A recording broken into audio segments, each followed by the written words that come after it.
Okay, welcome back. This is part 2 of episode 35 of Ask the King for August 1st, 2013.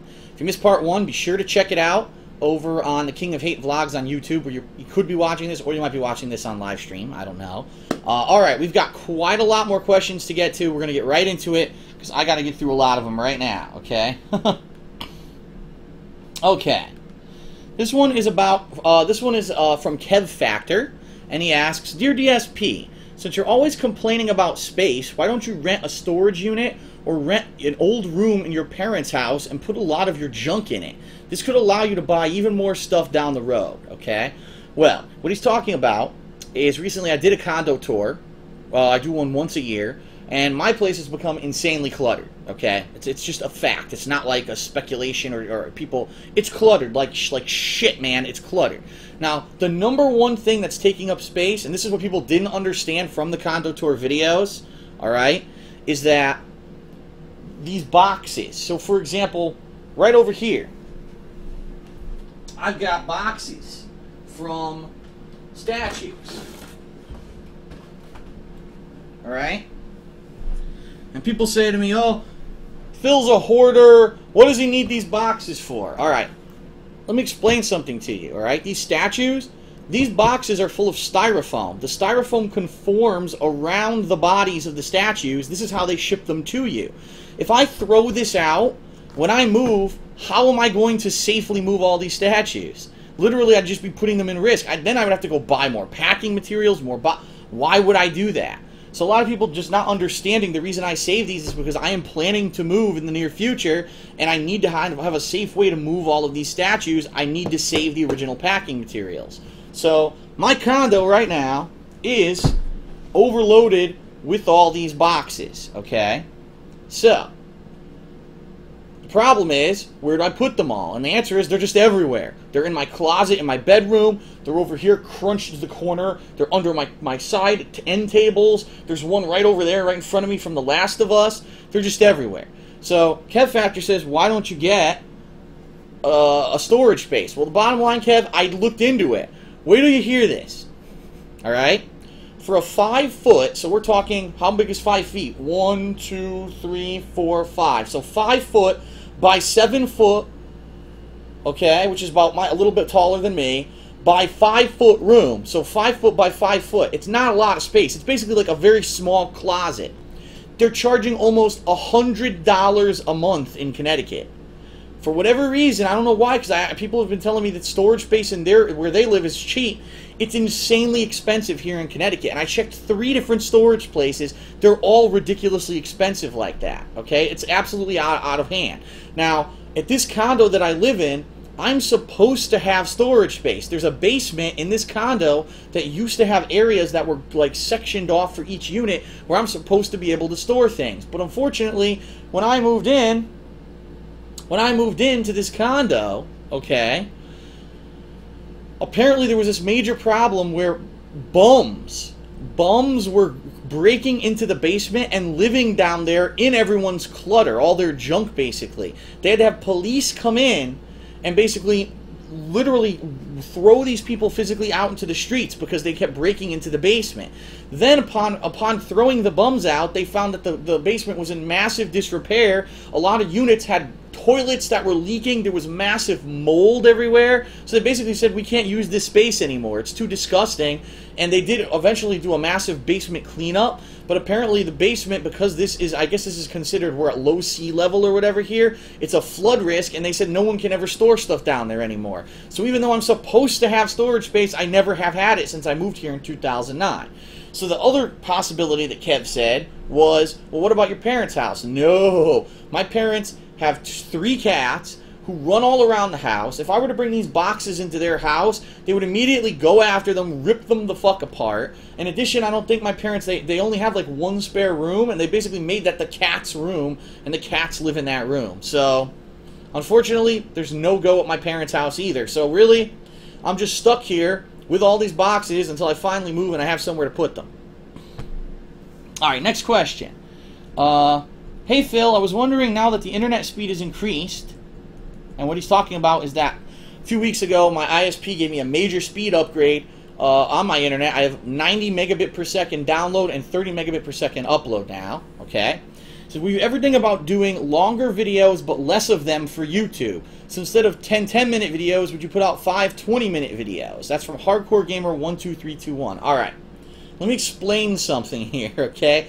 Because I got into an argument on Twitter about this because people just like, I don't understand how people's mentality. All right, let me explain something to you. On YouTube, ever since day one, all right, the first day that I uploaded videos to YouTube, I entered my videos into what's called a playlist. The way a playlist works is that you click play, and it will play all the videos from start to finish. You don't ever have to click on another video in that series. It will literally play the videos from start to finish. If you quit, if you, uh-oh, phone's ringing, oh, I don't have enough time to watch the whole playlist now, and you quit out of that, when you go back to that playlist, you can resume from exactly where you left off. It's the easiest thing ever, okay? If people would just use playlists, which they're on my main page, they're displayed prominently, it's the only thing you can see now on my YouTube page are playlists of my recent gameplay. If you would just utilize the playlist, you would never care about video length, because it could be a 2-second fucking clip, and it could be a 20-minute clip. They're all connected, and they all play in order. So, if people would just learn how to use playlists, there would be zero problems with video length whatsoever. I don't understand why people want me to change the length of my videos when you could just press play and it plays them all in succession. It makes zero sense to me whatsoever, okay? Now, the reason that this guy is asking me this, and the reason that many people have asked me to do this, is because, ooh, the bigger YouTubers, when they do gameplay, they do like 30-minute clips, alright? Do you want to know why they do 30-minute clips? There's many reasons. Number one, because they only put out like 2 videos a day. So for them, oh, okay, I put out 2 videos of 30-minute clips, big deal, alright? Number two, they have huge viewership. Yeah, if I could make 1 million views on my 30-minute clip, I'd probably fucking say, alright, it's easier to just record for 30 minutes. Do you think it's easy for me to sit here and every 10 minutes be timing it? Oh, 10 minutes is up. I have to stop the video and start the video again. It's actually a hassle for me, alright? But sorry, I don't have a bajillion people watching my video. Yeah, okay, so the top 10 YouTubers do 30-minute clips. Yeah, that's because they're the top 10 YouTubers. They literally have so many views and they make so much money that they don't care. That's it. They're literally swimming in money and views, and they say we don't care about video length because we make so much it doesn't matter, all right? They're not the top YouTubers because they have 30-minute long clips. They became the top YouTubers, okay? Then they made 30-minute clips. It's that simple. So, the other factor, and this is the factor I've always mentioned, but everyone seems to ignore it because the people who want me to make longer videos aren't actual content creators. That's the bottom line. YouTube traditionally has problems with longer videos. Now, what I mean by that, okay, is that YouTube will, uh-oh, you're uploading the video and there's a problem. Well, guess what? Well, you're fucked now because it's a 30-minute video. Start uploading from the beginning again. Uh-oh, you upload your whole 30-minute clip, okay, but then it gets stuck in processing. This happens all the time with YouTube. I can tell you just from when I upload these style videos, the vlogs that are longer videos, when I go to upload them, a lot of the times they get stuck for hours in processing. Hours, we're talking. So, if I'm going to be uploading 2 hours of a game today, alright, if I upload it in shorter videos, it's a much higher chance that they're just going to go up right away, and you'll be able to watch them in succession, no problem. This is the problem with YouTube. YouTube was literally not a website created to support longer videos. That's why, in the beginning, no one could even upload longer videos. YouTube could only do a few minutes, 10 minutes maximum was like the cap, and that's why when I started making my videos, 10 minutes was the limit of the videos that I was able to make and upload, and that's why my gameplay started like that. Now, it's since changed since then, but they haven't fixed the problems with their website processing longer videos. So, if I were to do gameplay, and let's say I was going to do 6 videos, well, I guess it wouldn't be 6, 4 videos a half an hour each, chances are Part 1 will go live, Part 2 gets stuck in processing for 5 hours, while Part 3 and 4 are live, so no one's going to watch 3 and 4 because you don't want to skip an entire half hour of gameplay. And that is another thing that is kind of an asset of uploading shorter videos. Let's say you're watching a playthrough, and parts 1 through 9 are good, 10 got stuck in processing, but 11 through 15 are fine, you know you only missed 10 minutes. So that's not a big deal. What could happen in 10 minutes, unless it's like the huge twist in the game's plot, you didn't miss that much. If people are uploading half-an-hour clips, now you missed 30 minutes of gameplay and you got to sit around and wait for it. So the reason I do what I do is because it's the best way to be compatible with YouTube, okay? It's the way I've done it since day one. I've always uploaded 10-minute clips because I've been doing it for so long. Back when I started, the longest video clip you could upload was 10 minutes, okay? And honestly, because I'm not one of the top 10 gaming YouTubers who gets 500,000 views on every goddamn video that they upload, and so I can't. I mean, right now, if I were to do half-an-hour clips on some of the stuff, I would have a significant dip in views. That's one factor of the many reasons why I'm not going to do longer videos. But the bottom line is, there's zero asset to you, the viewer, for me to upload a longer video. There's literally zero. Because all you need to do is go to the playlist of whatever you want to watch and press play, and you're done. You don't have to click from video to video. So all these people, oh, well, it's too hard for me to find the next video. It's a hassle to have to go between the video. You don't have to. All the people who have complained to me over the years about shorter videos, it's literally that they don't learn how to use YouTube properly or how to click a playlist. It's a simple thing. There's no valid complaint here. All right? Okay. Next question. This is a quick one. Baseball Boy 2036 says, will I be playing new games such as Battlefield 4, Assassin's Creed 4, Watch Dogs, etc. on the next-gen consoles or on the current-gen consoles when they're released? Very quick answer on this one. Number one, is there a reason for me to get it on one over the other? Does one console, is it going to have exclusive content? Typically, I do go for the exclusive content if it is available on a certain console. But number two, the biggest factor, on what console is it coming out first? So for example, if Watch Dogs is coming out on the PlayStation 3 and the Xbox 360 in early October, but it doesn't come out until November on the next-gen consoles because that's when they're releasing, obviously I'm going to get that game in early October. I'm going to play it the earliest available, so you're watching the freshest playthrough as soon as the game is new. It makes absolutely no sense for me to hold off on playing a game just to possibly have some kind of a graphical advantage when it comes out for the new consoles. So that's the philosophy I'm going to use for the new games coming out, okay?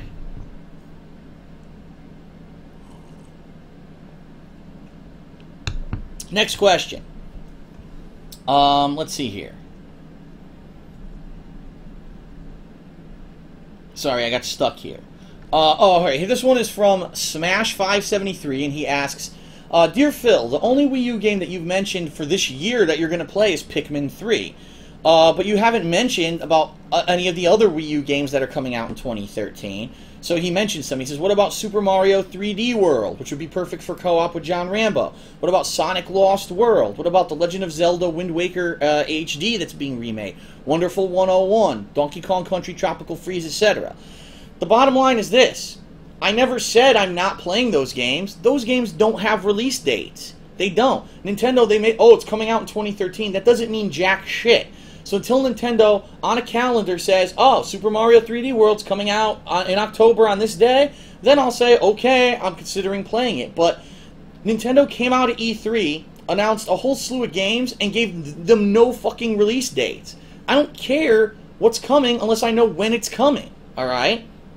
That was a major concern for a lot of people who own Wii U's. Like, wow, what a deflating press conference that was, that they had, it wasn't really a press conference, what was it, a stream or whatever, that, wow, you're announcing all these new games and you didn't give us any information on when the hell they're coming out. In fact, out of those games he listed, the only one that has a release date is Wonderful 101, which is a game that is probably one of the most peculiar looking games I've ever seen in my life. It looks like a chibi-style Power Rangers game. It's weird, man. Like, why would I want to play that? It's just, I do not think that game whatsoever is going to appeal to Western audiences. That's going to be something that maybe in Japan people get it, and outside of that country people are like, what the fuck am I looking at, and how is this going to be a fun game? It just looks weird and peculiar to me, and I'm not interested in it. So, when those games get release dates, I'll give you more of an idea if I'm going to be playing them or not. Obviously, yeah, of course I want to play, the new Mario, of course the new Donkey Kong, all that, of course. But there's no dates. We don't even know if they're coming out in 2013. All right. Next question. What's your opinion on Smash Brothers being at the most recent EVO this year? You ought to be able to provide some insight on why it does or doesn't belong at EVO with your background in the old school fighting game community. And that's from Jeff the Homie. That's an interesting question because there's some history to it, okay? When Smash Brothers was first announced that it was going to be at EVO, and we're talking, this was like the mid-2000s, there was massive controversy. It was like, how dare they? This isn't a fighting game. You know, this is a sellout move by EVO. The only reason they're including it is because they're trying to make more money. And the bottom line is, that is 100% correct. That's exactly what it was. During that time period, EVO was actually struggling because it was a time of stagnation when it came to, say, Street Fighter. You had 4 Street Fighter games that were being played every year at EVO that were all old, so there was no money being made. There was actually, the head count was not increasing every year. It was remaining stagnant, and in some cases was even dwindling, and EVO needed to do something to stir things up, so they decided they were going to start adding other games like Guilty Gear, like Smash Brothers. So when they added it, there was massive controversy. Is this even a tournament level game? The bottom line is this, and this is my feeling as a competitive gamer. Smash Brothers is a game that can be played at a competitive level. And when it is played at a competitive level, it is actually a pretty competitive and interesting and fun game. However, at its core, Smash Brothers is not meant to be played competitively. It is a party-style game, okay? That's the bottom line. Look at the game. There's items, there's ways to come back that are just absolutely ridiculous and unfair in a competitive setting. There is a reason why at Smash Brothers tournaments it is the most restrictive rule set of any tournament level fighting game ever. You can only play on 1 or 2 stages, entire massive amounts of characters are banned, you can't use certain items if items are even allowed. They've created these rule sets to take a game that was meant to be a fun style party game and turn it into a competitive game.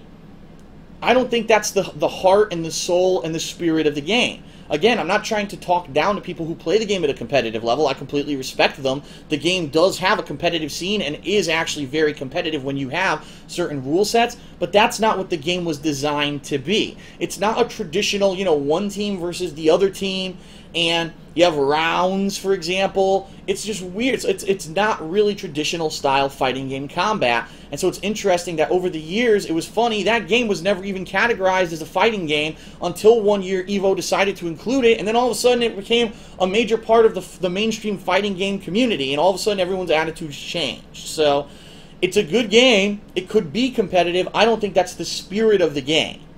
Okay? Do I have a problem with it being at EVO? Not really. But the bottom line is the game is pretty old, and really the only reason it was at EVO is because they had that donation drive, and a whole bunch of really generous people donated a shit ton of money to cancer research, which is a major positive thing, and that's obviously something that should be applauded. Okay? Alright. Next question. Let me see here. Oh. Okay, two general questions, and then we're going to head on to Twitter and Facebook. One general question, a bunch of people asked me this. They said, are you going to play Dragon Age Origins now that the new game, Dragon Age Inquisition, has been announced? It's a great idea. It's something that I may eventually do, especially now that I've mixed up my gameplay style where I'm not just playing one game at a time. And a lot of people have asked me to play Dragon Age Origins. They say it's very different from Dragon Age 2, and I'd probably like it. However, there's no time to do it right now.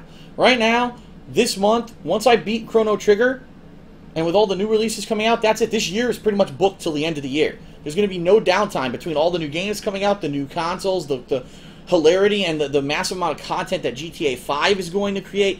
I'm going to be booked until 2014, alright? But there's a possibility that once we get closer to the release of Dragon Age Inquisition, maybe next year, you know what I mean, during downtime, that could be a game that I'll consider, okay?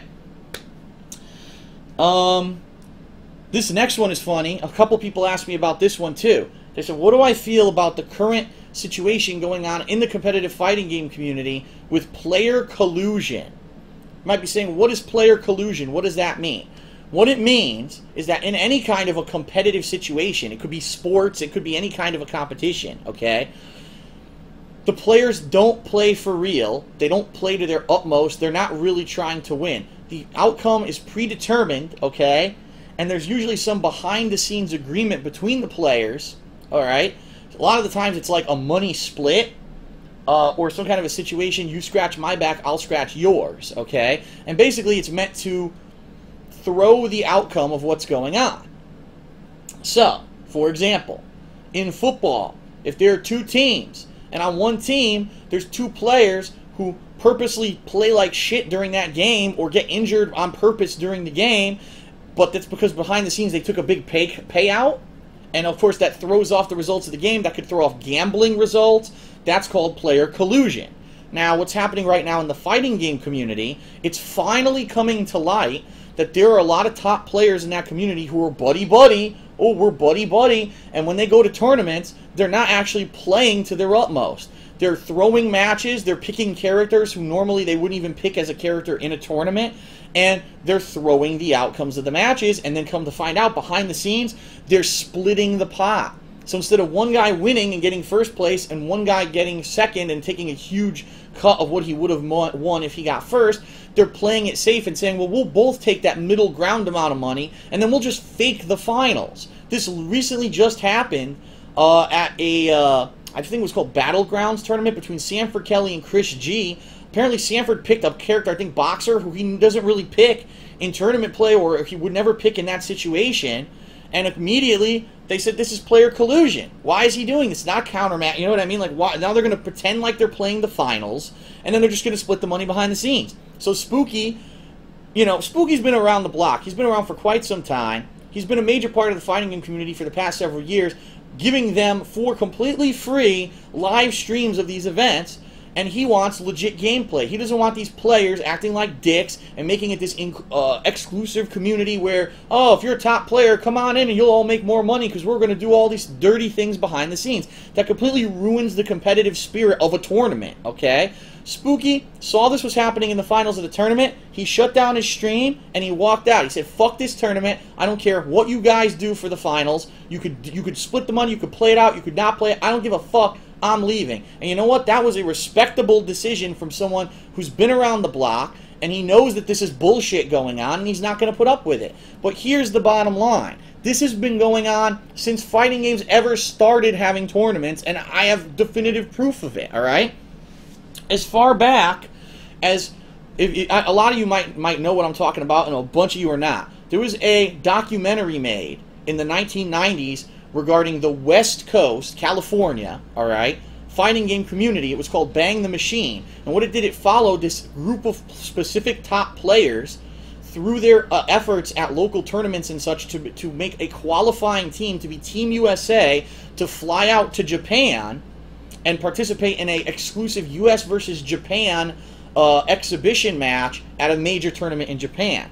And it was a series of tournaments where you had to win and get certain placings, and you would rank up ranking points, and at the end, the people who had the highest ranking points were qualified for this team.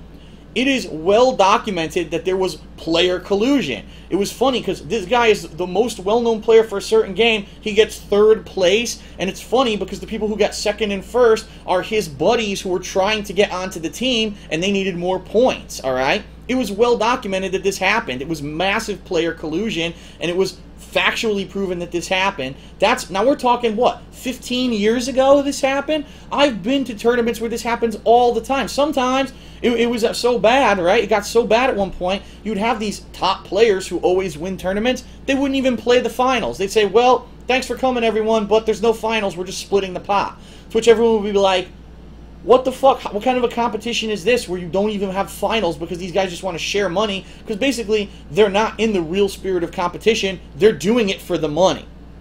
And unfortunately, this is what happens when you get this kind of good old boys club mentality. We're the top guys. We all help each other out to stay on top. Fuck everybody else. Who cares if you care about the actual competitive spirit of the game? We don't care. We're only doing it for the money and for the celebrity. So fuck you. We'll walk home and take a bigger pot rather than chance that I get second or third place. It's absolutely immoral.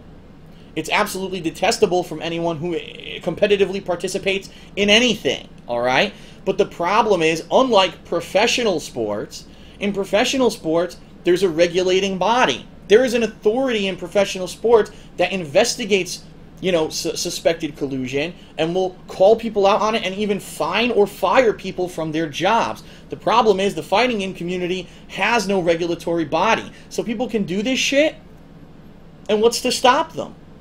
So Sanford and Chris G colluded on the finals, probably split the pot money.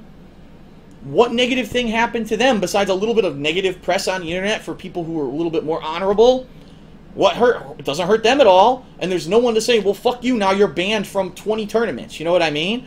And those tournament organizers who are desperate for head count, they're not going to say, oh, I'm banning these 2 top players. No, because those top players, in a way, are a draw to their tournament. If I know that Sanford and Chris G are there, I want to go there because I want to see them play. So it's a big negative right now. It's a slippery slope. Do you allow it? Do you not allow it? I always was the kind of person that did not allow it when I ran tournaments, all right? But I know for a fact there were top tournaments that allowed it, which is absolutely ridiculous that they would as being a tournament organizer.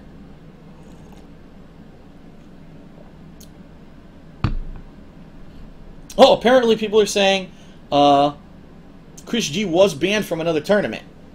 All right, fine. Is he going to be banned from all tournaments, especially because he's like one of the top players in Marvel 3? You know what I mean?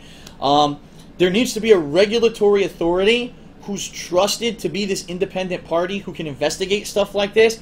And if there is a consequence, go out, reach out to the tournament community and say, listen, we know this isn't pro sports, but this is serious business. You now have thousands of people who follow this stuff on streams, who are trying to get into the competitive scene. It's considered an e-sport. So why aren't we serious when it comes to regulating it? All right? There needs to be concrete consequences for people who cheat. And collusion is cheating. It's cheating to get more money. And it's a disgusting, despicable practice. That's my feeling on the subject. Okay. Alright, so now we're going to go through very quickly some Twitter questions and some Facebook questions. Then we're going to take another break, and we're going to come back, and we're actually going to answer raffle questions from the stream. Okay? So from Twitter, we've got from Daniel. He asks, would you consider doing a face cam for other games outside of the Demon's Souls playthrough that I'm doing right now? I don't know, and the reason is, number one, it's actually difficult to set up a face cam that's synced properly. If you've actually been watching the Demon's Souls playthrough, you'll know that the face cam desyncs regularly, and then I have to keep restarting it. It's very frustrating. Number two, I don't know if it adds anything. A lot of people have even said, why am I doing the face cam for Demon's Souls? It's funny when something crazy happens and I have like a really far out reaction. Oh my god, you know, that's bullshit, or come on, you know, it's really frustrating and a frustrating part. But outside of those few moments, is it really needed? I personally am the kind of person that does not feel that a face cam is needed for playthroughs, alright? Even though it could add, it's just too much work, and it's kind of a cheap tactic too. You should be paying attention to the gameplay. You shouldn't be paying attention to the guy acting like a Muppet in the corner of the screen, screaming, oh, it's a horror game! I'm so scared! You know what I mean? Like, face cam is a cheap tactic to get people to watch your video instead of actually entertaining them with the video. From Clone078, he says, how many times a day do you pray to your holy savior Kojima? Well, it's funny because people actually wonder why I take breaks during my stream. It's actually because I am required to actually pray to Kojima at least every 30 minutes. And the ritual that I do is, here, let me take my hat off. I sit here and I close my hands and I say, oh, Kojima. Oh, Supreme Lord Kojima. We worship you, Kojima, Kojima, Kojima, Kojima, Kojima, Kojima, Kojima, Kojima. Alright, I'm kidding, obviously. Alright, that was just some silliness. Alright, next question is from Austin.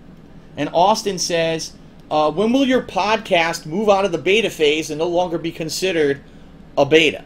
And the answer to that is when I think it's finally polished enough to the point where I think it's good and this is professional and this is what I want to call the official launch of the podcast. So what I mean, perfect example. Right now, look at what's happening with my webcam. I've lost, I don't know why I'm only at 30 frames per second. What happened to the 60 frames? I don't fucking know. Okay? I think segment-wise, I've locked down what I'm doing with my podcast. I like talking about what I've been doing in gaming news in the first segment, back in the day as the second segment, and then Q&A as the third segment. I really enjoy that. Okay? But I don't think I've got the bugs worked out yet when it comes to audio. My audio, I've had problems with my microphone going in and out, and now I've got a new mic. If I get the quality to where I want it, where the visuals are great, the microphone keeps working, segments are set, then I'll say it's not the beta anymore. But right now, I'm still working out bugs you can see with this webcam. I may end up getting a camcorder soon and trying that out, so that's why I haven't called it the official, out of beta yet. The final Twitter question is from Ton Hazelton. And he says, does all the hate and negativity that you receive on a daily basis ever get to you or get you down? A guy can only take so much. I can completely understand what Tom's saying, but on the flip side of that, what you see and hear a lot is only the negative, and what you don't realize is that there's overwhelming amount of positive to battle that negative. So for every asshole who sends me a stupid-ass tweet on Twitter, there's a bunch of people who are being intelligent and are talking and interacting with me in a positive fashion. The streams, the live streams have been a massive asset this year, because most of the people who attend the live streams are people who support me, who support my content, who are being pretty positive. There have been a couple exceptions here or there with certain games, but for the most part, like right now, everyone who's watching Ask the King is having a blast. Everyone's enjoying themselves, and everyone's in a positive light. I love the interactivity of the stream chat and everyone, you know, having fun. So for me, there's a bunch of positive. Keep in mind, I'm able to play video games and do vlogging for a living. This is what I do. I don't have to go to get a 9-to-5 job. I make my own schedule. There's so many assets, so many positives to doing what I'm doing, that even though I may have 1,000 idiots to my left who all think that I'm the fucking Antichrist, I don't care. I can brush that off and say, whatever. I can move on and push ahead in a positive fashion. Now, don't get me wrong. There are days when it does get to me. If you remember, back in December, there was a day when, first of all, those horrendous Newtown shootings happened, and then on top of that, freaking Machinima calls me on that day to tell me that I'm getting a pay cut, and that I may not even be able to continue to do this in the long term. And I was like, oh my god. And it was such a mound of overwhelming negativity that I took the day off. And I'm sure from time to time I'm only human. When something really negative happens, yeah, I'm going to be affected negatively, but for the most part, just the daily, day-to-day nonsense with haters and jealous idiots, that doesn't bother me. You know what I mean? Like, it may get to me and I'll address it if someone asks me about it, but I'm not going to sit here and just say, oh, everything's so negative because some asshole sent me a nasty tweet or some idiot made a fucking video about me. Yeah, for years, it's been the same. This hasn't changed. It's not any worse now than it was years ago. Like I said, I used to have entire channels dedicated to hating on me. So, it is what it is, okay?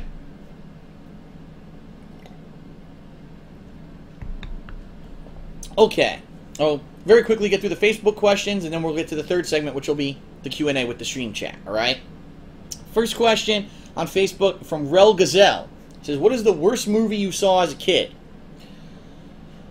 That's a loaded question. I saw some fucking stinkers, man. Some movies that I just walked out of the theater. What the fuck did I just watch, all right? But I have to say, two of the worst movies I've ever seen, I don't know if you're saying as a kid, but overall, two of the worst movies I've ever seen in my life. The first one would be Mars Attacks. Here was a movie with a cool subject matter. The comic books are hilarious, okay? A movie with an amazing ensemble cast, all right? Jack Nicholson was in it. I think, I'm trying to remember if it was Ving Rhames that was in it. There was like all these big level stars. That movie was shit. I just like, I didn't laugh. No, I take it back. I laughed once at Jack Nicholson. The rest of the movie, I was like, I don't get it. Is it supposed to be sci-fi? Is it supposed to be horror? Is it supposed to be funny? Because I'm not laughing. All I see is a really badly rendered alien acting like an idiot, killing people left and right. There's nothing funny here. Like, I don't get it. So, I really hated Mars Attacks. Dreamcatcher, alright? This is a movie by Stephen King. Now, when Stephen King does book deals, he signs multi-book deals. So he doesn't just say, I'm going to write one book for this company. Or, I'm going to write you 5 books, alright? And you could tell there are books that he puts a lot of effort into, and there are books that he says, I need to pop a turd out today for my contractual agreement, let me get it done. Dreamcatcher is one of the worst movies I've ever seen in my entire life. The premise is absolutely preposterous. It involves shitting aliens out of your ass. I'm not kidding. I'm not exaggerating. Shitting an alien out of your ass and it turns into a giant worm monster.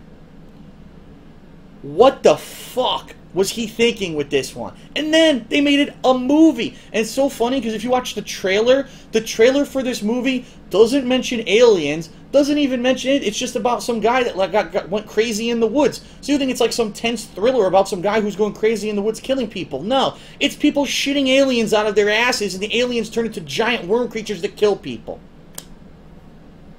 That's a bad movie. Alright. Next question from Robert He says, how does being self-employed differ from working for an employer? There's so many. First of all, the negatives, all right? The negatives are you have to get your own health insurance, and health insurance is insanely expensive if you get it for yourself, all right? You don't get cheap health insurance that's really good through an employer, all right?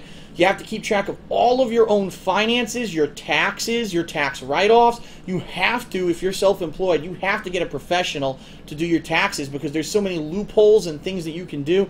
You can't just do fucking that stupid software and fill in the blank. You can't just go to H&R Block and trust some any Joe Schmo to do your taxes. I have a professional tax attorney who does my taxes, and by the way, that's very expensive, all right? If you're self-employed, you have to pay for everything. So for me, you know, it's not like when I'll go to work. Oh, look, here's a nice office, and I sit down at the office, and all my supplies are given to me to do my job. No, you got to buy all your equipment. So I'm buying games, buying consoles, buying laptops, and of course, to some extent, you can also say, well, that's a positive because you get all the equipment, but of course, you have to buy it and spend that money. You have to have the money to front it. Being self-employed is extremely uncertain. Tomorrow, YouTube could close, and if YouTube closed tomorrow, I don't know what the hell I would do to make money. You know what I mean? What do I fall back on? Okay? It's extremely uncertain being self-employed. Same thing if I own my own business. What if the deli burned down overnight? Now what do I do? You know what I mean? So that's kind of the negatives. But the positives are that I make my own schedule. I am my own boss. I don't get treated like fucking dirt by some employer who thinks that I'm an expendable asshole. Alright? And I have a cool interactive fan base that I get to work with every single day versus just going to an office and fucking, you know, typing at a computer and drudging along some 9-to-5 desk job, okay? So there's positives and negatives that make it uniquely different from having a salaried employer. The major one being job security. There really is no job security being self-employed, but at the same time, because you are your own boss, you make your own schedule, there's massive potential for growth. It's a major positive as well, okay? This one's from Frankie Lou. He says, what's your nationality? Are you a bit Italian or Irish? What's the deal? Well, the bottom line is my mother, on her side, is mostly Italian and Polish. All right? My dad is a unique mix of European countries, including, I believe he told me, some German, a lot of British. People might not know this, but my last name is Burnell, and Burnell is actually a town in Ireland. All right? So you might say, oh, is he Irish? No, it's actually a town in Ireland that was settled by the British when the British were invading Ireland. Okay? So, I am a unique mix. Plus, supposedly I have some Native American in me as well. So I'm like a big glob of Europe, plus I do have some Native American in me too. Okay. Alright, Daniel Mayall asks, Phil, why do you hate Minecraft so much? And this is a funny question, because I don't hate Minecraft. What I hate is that there are a group of gamers out there who think that Minecraft is the end-all, be-all video game, and I don't know how, but they think it's like the best game ever made, and all they do is play Minecraft, all they do is watch Minecraft videos on YouTube, giving these people who make Minecraft videos millions and millions of views, and then they go shit on everything else, alright? I understand the appeal of Minecraft, an addicting game. You can make your own custom maps. There's creativity involved there. I can understand that there's a fan base for the game. What I don't understand is people who will go on another playthrough. For example, I think what he's talking about is when I did go on a rant about Minecraft when I was playing Earthbound. And one asshole, oh, this game looks incredibly bad. The graphics are bad. The gameplay looks boring. I'm going to go play Minecraft, which is the best game ever. It's like, this is a game with complex gameplay, with an insanely crazy, funny, entertaining story, a wacky cast of characters. You're going to tell me that that game's shit, but now you're going to go play a repetitive game that really the only purpose of Minecraft is a time waster. And of course you could argue, well, all entertainment is just for time wasting, sure. But at least there's an intelligent story. There's something to follow along with Earthbound. It has a beginning and end. Minecraft is a time waster game. That's fine if that's what you like, but don't go out and then shit all over everybody else's party, alright? And for me, I'm going to be honest, being a gamer that likes a versatile kind of games, I like a lot of different kinds of games, it is disappointing for me to see certain games like Minecraft, like Call of Duty, these one or two genres of games that have now like permeated the mainstream world. And when people say, oh, video games, well, what are you playing, Minecraft or Call of Duty?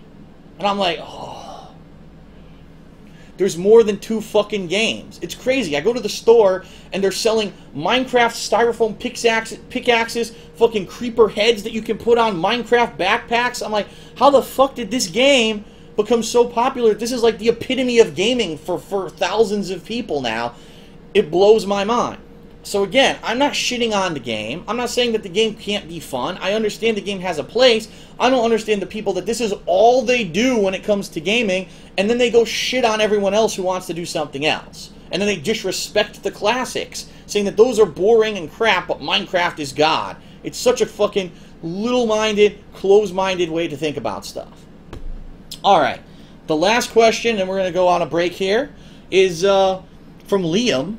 And he says, Phil, do you see the current trend of endless sequels in video games slowing down at any time soon? If not, what do you think needs to happen for developers to push more brand new ideas? Okay? Alright, now I've talked about this multiple times. First of all, the reason that we're in sequelitis right now with video games is because primarily the economy. Alright? The economy is bad worldwide. When people have less money, they can buy less things for entertainment purposes, and when you can buy less things, you tend to be more selective with what you buy. Are you going to take a chance on a brand new franchise that could be hit or miss, or are you going to go and buy the tried and true sequel? You know exactly what to expect, you know exactly what the gameplay will be, and there's no rude surprises, alright? No disappointments.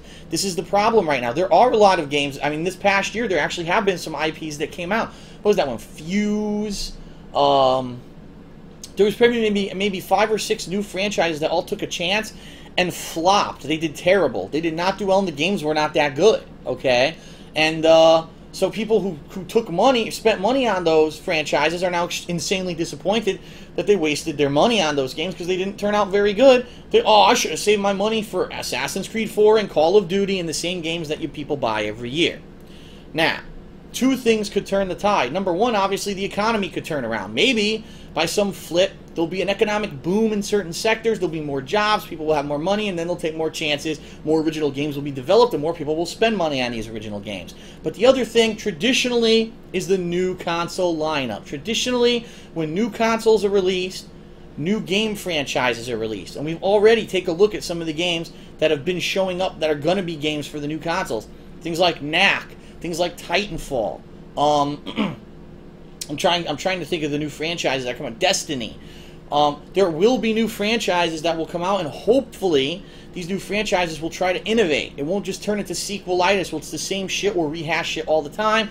Only the future will tell, but hopefully the dawn of the new consoles, people will be trying new things, and we'll get something fresh and new. Okay? Alright, so that's it for part 2 of this episode of Ask the King. I'm going to take a short break. We're going to come back with part 3, which is going to be live Q&A from the raffle. The people who've been submitting questions the entire stream. Don't go anywhere. Don't miss it. It's going to be fun. Check it out. I'll see you in a moment.